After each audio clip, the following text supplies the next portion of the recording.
എല്ലാവർക്കും എൻ്റെ പുതിയ വീഡിയോയിലേക്ക് സ്വാഗതം. ഞാൻ ഡോക്ടർ ആതിരാടി. ഈ പച്ചപ്പിൻ്റെ മനോഹരമായ കാഴ്ച കാണാം. ഈ കാഴ്ചയെ കൂടുതൽ മനോഹരമാക്കുന്ന ഒന്നുണ്ട്, അതാണ് ദശപുഷ്പം. ദശപുഷ്പങ്ങളെ കുറിച്ച് അറിയുമ്പോൾ ഈ കാഴ്ച നമ്മുടെ മനസ്സിൽ ആഴത്തിൽ സ്പർശിക്കുന്നു. കൂടുതൽ മലയാളിയായ പോലെ തോന്നും. കേരളത്തിന്റെ മനസ്സിൽ പതിഞ്ഞ പുഷ്പങ്ങളാണ് ദശപുഷ്പം. കറുത്ത മണ്ണിൽ മഞ്ഞയും ചുവപ്പും വെള്ളയും ഒക്കെ നിറത്തിലുള്ള പൂക്കൾ. ഈ വീഡിയോയിൽ നമ്മൾ യാത്ര ചെയ്യാൻ പോവുകയാണ് മനോഹരമായ ദശപുഷ്പങ്ങളുടെ ലോകത്തേക്ക്. ദശപുഷ്പങ്ങൾ കേവലം ഒരു പുഷ്പങ്ങൾ മാത്രമല്ല, ഇത് ആരോഗ്യത്തിന്റെ സൂക്ഷ്മ രഹസ്യങ്ങളും ഭാരതീയ സാംസ്കാരിക പാരമ്പര്യത്തിന്റെ ഒരു ഭാഗം കൂടിയാണ്. ദശ എന്ന് വെച്ചാൽ 10 വിസ്മയകരവും അതുപോലെ തന്നെ ആരോഗ്യ ഗുണങ്ങളുമുള്ള 10 പൂക്കളടങ്ങിയ സസ്യങ്ങളെ കുറിച്ചാണ് ഞാൻ ഈ വീഡിയോയിൽ പറയാൻ പോകുന്നത്. കേരളീയരുടെ ഹൃദയത്തിലും വീടുകളിലും ഈ 10 പൂക്കൾക്ക് വളരെ പ്രധാനപ്പെട്ട സ്ഥാനം. അപ്പോൾ ഏതൊക്കെയാണ് ഈ ദശപുഷ്പങ്ങൾ എന്ന് നോക്കാം. ആദ്യത്തേത് നമുക്ക് കറുകയിൽ നിന്ന് തുടങ്ങാം.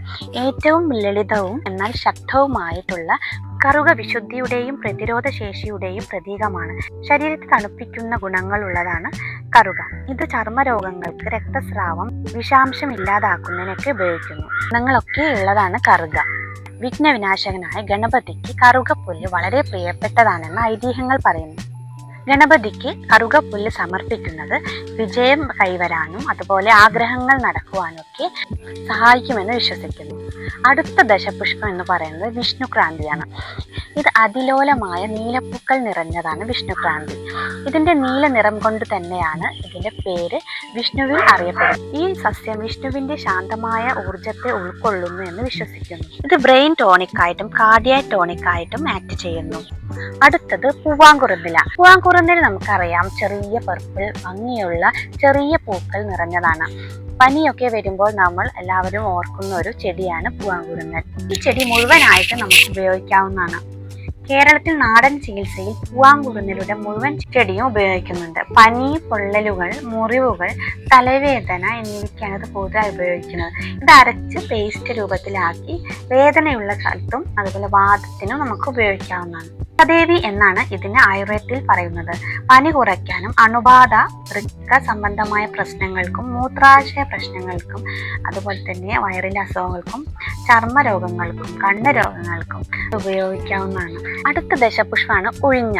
കുട്ടികളുടെ പന്ത് പോലെ വീർത്തിരിക്കുന്ന ഒരു ഫ്രൂട്ടാണ് ഇതിൻ്റെത്. ഇതിന് ജ്യോതിഷ്മതി എന്നും വിളിക്കുന്നു. വേദനകൾക്കാണ് ഇത് കൂടുതലായിട്ട് ഉപയോഗിക്കുന്നത്. സന്ധിവേദന, മുട്ടുവേദന എന്നിവയ്ക്ക്, മസിൽ പെയിൻ എന്നിവയ്ക്ക് ഇതിനെല്ലാം ഇത് ഉപയോഗിച്ചു വരുന്നു. ഫേമസ് ആയിട്ടുള്ള അല്ലെങ്കിൽ ആയുർവേദ ഗ്രന്ഥങ്ങളിലൊക്കെ എഴുതിയിട്ടുള്ള ഓയിൽ, ഫേമസ് ആയി പോപ്പുലർ ആയിട്ടുള്ള ഓയിൽസിലൊന്നും ഇത് അടങ്ങിയിട്ടില്ല. സൗത്ത് ഇന്ത്യയിലാണ് കൂടുതലായിട്ട് ഉപയോഗിച്ച് വരുന്നത്. നാടൻ വൈദ്യ ചികിത്സയിലാണ് ഇത് കൂടുതലായിട്ട് ഉപയോഗിച്ച് വരുന്നത്. അടുത്തത് വിസ്മയകരമായ തിരുതാളിയെ പരിചയപ്പെട്ടാലോ. തിരുതാളിക്ക് വൈറ്റിഷ്, പിങ്ക്, പർപ്പിൾ കളറുള്ള പൂക്കളാണുള്ളത്. ഇതിന്റെ പ്രത്യേകത എന്താണെന്ന് വെച്ചാൽ ഇത് ശരീരത്തെ പോഷിപ്പിക്കാനും അതുപോലെ തന്നെ ശരീരത്തെ ബലപ്പെടുത്തുവാനൊക്കെ സഹായിക്കുന്നു. തിരുതാളി പലപ്പോഴും ഫലപുഷ്ടിയെയും സമൃദ്ധിയെയും ബന്ധപ്പെട്ടിരിക്കുന്നു. ഇതിന്റെ ശക്തമായ വളർച്ചയും സമൃദ്ധമായ പൂക്കളും സ്ത്രീയുടെയും സമൃദ്ധിയെ സൂചിപ്പിക്കുന്നു. അടുത്തതായിട്ട് നമുക്ക് ഏവർക്കും പ്രിയപ്പെട്ട മഞ്ഞപ്പൂക്കളുള്ള മുക്കുറ്റിയെ പറിച്ചു പറയാം. മുറ്റത്ത് മഞ്ഞപ്പൂക്കളോട് കൂടി പരന്നു കിടക്കുന്ന ഈ മുക്കുറ്റിയെ എല്ലാവർക്കും ഇഷ്ടമാണെന്നറിയാം. ഇത് ഭംഗി മാത്രമല്ല, ഇതിന് ഒരുപാട് ഔഷധ ഗുണങ്ങളും നിറഞ്ഞതാണ്. വീക്കം, വേദന, അതുകൊണ്ട് തന്നെ സന്ധിവേദന, ആർത്രൈറ്റിസ്, നടുവേദനയ്ക്കൊക്കെ ഇത് കൂടുതലായിട്ട് ഉപയോഗിച്ചു വരുന്നു.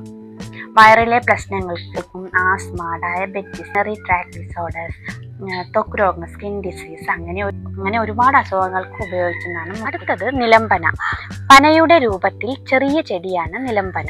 ഇതിന്റെ ഇലകൾ വളരെ കൂർത്തിട്ടാണ്. കിഴങ്ങ് മണ്ണിനടിയിലാണ് കാണുന്നത്. നിലംപനയ്ക്ക് പൂക്കളുണ്ട്. ഇതിന്റെ പൂക്കൾ മഞ്ഞ നിറമാണ്. കുടിക്കുന്നത് മഞ്ഞപ്പിത്തത്തിന് നല്ലതാണ്.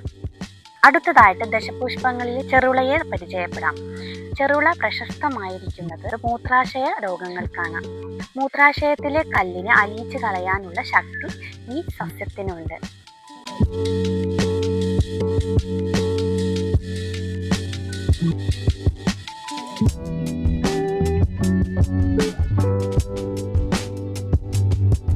ഇതിന്റെ വേറൊരു പേരാണ് പാഷാണഭേദ എന്ന് വെച്ചാൽ ലിറ്ററലി ഇതിന്റെ അർത്ഥം സ്റ്റോൺ ബ്രേക്കർ എന്നാണ്.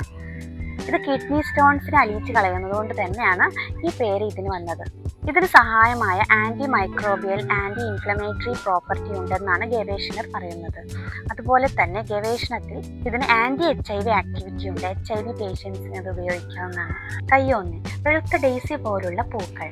ആയുർവേദത്തിൽ ഇതിന് കയ്യോന്നി, അതിന് ഭൃംഗരാജ എന്നൊക്കെ പേരുണ്ട്. കൂടാതെ കേശരാജാവ് എന്നത് അറിയപ്പെടുന്നു. കേശ സംരക്ഷണത്തിന് ഇത് പ്രധാന ഭാഗമാണ്. മുടി വളർച്ചയ്ക്കും അകാല നരയും തടയാൻ ഇത് സഹായിക്കുന്നു. ഇത് അതുല്യമായ ഒരു പ്രതിവിധിയാണ്. മുടിക്ക് പുറമെ ഇത് ലിവർ ടോണിക് കൂടിയാണ്. കരളിന്റെ ആരോഗ്യത്തിനും കൂടാതെ മഞ്ഞപ്പിത്തത്തിനൊക്കെ ഇത് ഉപയോഗിച്ചു വരുന്നു. തനതായ ഇലയുടെ ആകൃതി കാരണം തന്നെ ഇതിനെ മുയൽ ചെവി എന്ന് വിളിക്കുന്നു. കണ്ണിന്റെ അസുഖങ്ങൾക്കും നൈറ്റ് ബ്ലൈൻഡ്നെസ്സിനൊക്കെ ഇത് ഉപയോഗിച്ചു വരുന്നു. കണ്ണിന്റെ ആരോഗ്യത്തിന് ഇത് വളരെ നല്ലൊരു മരുന്നാണ്. ഇതിന് ആന്റി ബാക്ടീരിയൽ പ്രോപ്പർട്ടി ഉണ്ട്. ശരീരത്തിന്റെ വേദന കുറയ്ക്കുവാനും നീര് കുറയ്ക്കാനും ഇത് സഹായിക്കുന്നു. വളരെ പ്രശസ്തമായ അണുനാശിനിയുടെ ഗുണങ്ങൾ കൂടിയതാണ്. അതുകൊണ്ട് തന്നെ ഇത് പല അസുഖങ്ങൾക്കും ഉപയോഗിച്ചു വരുന്നു. നിഷ്കളങ്കമായ കൂടാതെ അതുല്യമായ ഈ ചെടികൾ എത്ര പേരാണ് നമ്മുടെ ആരോഗ്യത്തിന് വേണ്ടി ഉപയോഗിക്കുന്നത്? ഇതിൻ്റെ ഗുണങ്ങളൊക്കെ അറിഞ്ഞ് ശരിയായ രീതിയിൽ ആരോഗ്യത്തിനായി ഉപയോഗിക്കാവുന്നതാണ്. അപ്പോൾ ഈ വീഡിയോ എല്ലാവർക്കും ഇഷ്ടമായി എന്ന് കരുതുന്നു. Thank you. Have A nice day.